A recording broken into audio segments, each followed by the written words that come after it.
ओम नमो भगवते वासुदेवाय। स्वागत है आप सभी का हमारे चैनल पर। आज के इस वीडियो में हम बात करने वाले हैं एकादशी व्रत के पारण विधि के बारे में। एकादशी के व्रत का पारण किस प्रकार सरल और शास्त्रीय विधि से हमें करना चाहिए, आज के वीडियो में जानेंगे। तो वीडियो बहुत महत्वपूर्ण है, आप अंत तक देखिए और अगर जानकारी आपको उपयोगी लगे तो लाइक अवश्य कर दीजिए। आपके लाइक से ही हमें ये पता चलता है कि आपको हमारा वीडियो पसंद आया। इसके साथ साथ अगर वीडियो आपके लिए उपयोगी है तो औरों के लिए भी शेयर कर दीजिए और ऐसी ही जानकारियां प्राप्त करने के लिए चैनल को भी सब्सक्राइब करके बेल आइकन पर क्लिक कर लीजिए। तो चलिए अब हम शुरू करते हैं आज का वीडियो। देखिए, एकादशी का व्रत कोई छोटा व्रत नहीं है, बहुत बड़ा, बहुत ही उत्तम व्रत है। एकादशी से बड़ा शास्त्रों में किसी भी व्रत को नहीं बताया गया और एकादशी में ही नियमों का पालन किया जाता है।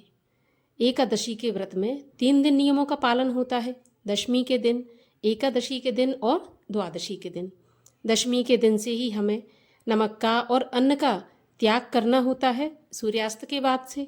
इसके बाद एकादशी के दिन पूरे विधि विधान से पूजा करके और भगवान की भक्ति में लीन रहकर व्रत रखा जाता है। एकादशी की रात्रि को जागरण किया जाता है। इसके बाद द्वादशी को पारण किया जाता है। अब जिस प्रकार से दशमी और एकादशी के दिन हम पूरे नियमों का पालन से व्रत रखते हैं, उसी प्रकार बहुत ही ज़्यादा आवश्यक नहीं बल्कि मैं कहूँगी अनिवार्य है द्वादशी के दिन मुहूर्त में पारण कर लेना। अगर द्वादशी के दिन मुहूर्त के अंदर पारण नहीं किया जाता, सही विधि से नहीं किया जाता, तो व्यर्थ हो जाएगा, निष्फल हो जाएगा एकादशी का व्रत। अब एकादशी के व्रत के पारण में हमें किस प्रकार से और किस विधि से करना चाहिए? देखिए, व्रत पारण की जो शास्त्र में विधि बताई गई है, सबसे पहले मैं वो आपको बताती हूँ। उसके बाद फिर जो हमारे गुरु बताते हैं, धर्म गुरु बताते हैं, पंडित बताते हैं, उस प्रकार से बताऊंगी। शास्त्र में क्या कहा गया है एकादशी व्रत के पारण के बारे में, तो किस प्रकार करना है देखिए। द्वादशी के दिन जो पारण का मुहूर्त बताया जाता है, उसी मुहूर्त में आपको पारण करना है। आपको पारण के लिए 7 भुने हुए चने लेना है। ये मैं आपको शास्त्रोक्त विधि बता रही हूँ, जो शास्त्रों में बताई गई है। आपको 7 भुने हुए चने लेना है और जहाँ पर आपने एकादशी के दिन पूजा की थी, उस स्थान पर बैठकर भगवान की विधि विधान से पूजा करना है, जैसी आपने एकादशी को की थी, अपनी सामर्थ्य के अनुसार। पूजा करने के बाद 7 भुने हुए चनों के आप बीच में से 2 टुकड़े करें। 7 के वो 14 हो जाएंगे। जिस तरह चने की दाल होती है वैसे टुकड़े वो हो जाएंगे, 14 टुकड़े हो जाएंगे। अब 7 टुकड़ों को आप एक एक करके जिस स्थान पर आप बैठे हैं वहाँ से अपने सर के ऊपर से पीछे फेंकते जाएं और अपने मन में ध्यान करते, भगवान का स्मरण करते हुए ये बोलते जाएं कि मेरे मन से, वचन से, कर्म से इस जन्म के बल्कि 7 जन्म के जो भी पाप हुए हैं वो नष्ट हो जाएं।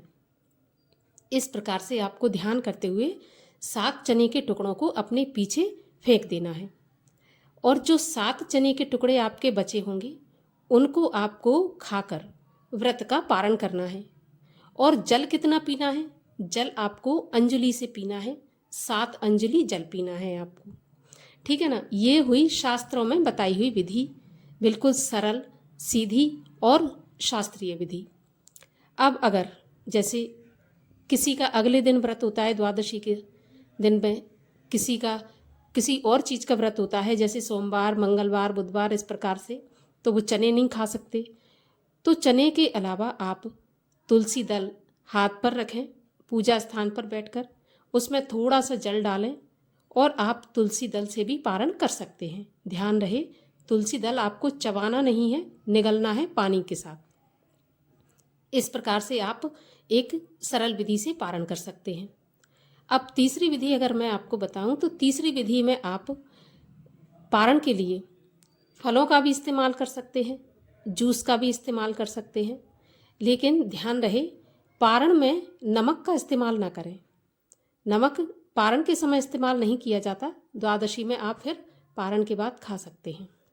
अब अगला नियम है, चावल से पारण किया जाता है। तो चावल पकाकर आप बनाकर भगवान का भोग लगाएं और फिर उससे अपने व्रत का पारण करें। लेकिन अगर किसी वजह से सुबह सुबह चावल नहीं बन पाते तो आप कच्चे चावल से भी अपने व्रत का पारण कर सकते हैं। अब इस पारण की विधि में आपको एक चीज़ ध्यान रखना है, जब भी आप पारण करें तो पारण करने से पहले एक ब्राह्मण को भोजन अवश्य करा दें।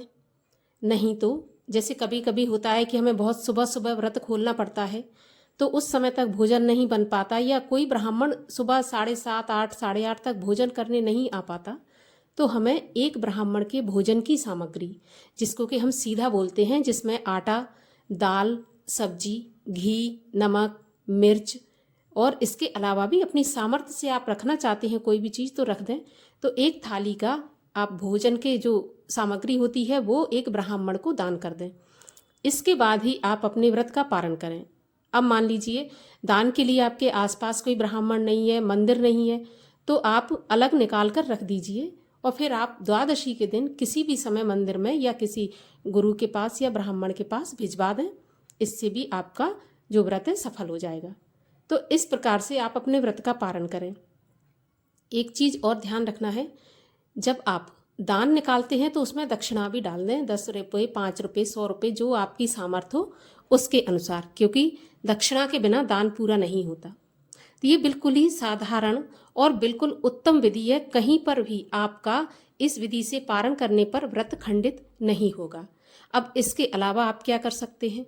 इसके अलावा आप तुलसी की सेवा तो आप करेंगे ही, दीपक लगा के आप तुलसी चालीसा कर सकते हैं, तुलसी माता की कथा भी सुन सकते हैं। इस और भी आप अगर कुछ करना चाहें, मंत्र जाप वगैरह, माला इत्यादि, तो कर सकते हैं आपके पास समय हो। अगर समय नहीं है, मैंने वो विधि आपको बताई है जिसमें कि बहुत कम समय हम लोगों के पास होता है और उसमें हमें पारण करना होता है। तो इस प्रकार से व्रत का पारण किया जाना चाहिए। ऐसे अगर आप व्रत का पारण करेंगे तो किसी भी सूरत में आपका व्रत खंडित नहीं होगा। और ये जो मैंने विधि बताई है ये मात्र एक एकादशी के लिए नहीं है, सभी जो हमारी 26 एकादशी होती हैं, 24 हमारी साल की और 2 हमारे अधिक मास की होती हैं, उनको मिला करके 26 एकादशियों के पारण में यही विधि अपनाई जाएगी। इसी विधि से पारण किया जाएगा। तो इस प्रकार से आप अपने व्रत का पारण करें। कहीं कहीं पर तो देखिए, वैसे तो शास्त्रों में विधान है कि जो पंचगव्य होता है उससे पारण करना चाहिए, लेकिन कलयुग है, हर कोई पंचगव्य से पारण नहीं कर सकता, क्योंकि पंचगव्य में गौमूत्र भी होता है और जो गौ से प्राप्त हमें 5 चीज़ें होती हैं उनसे करना होता है।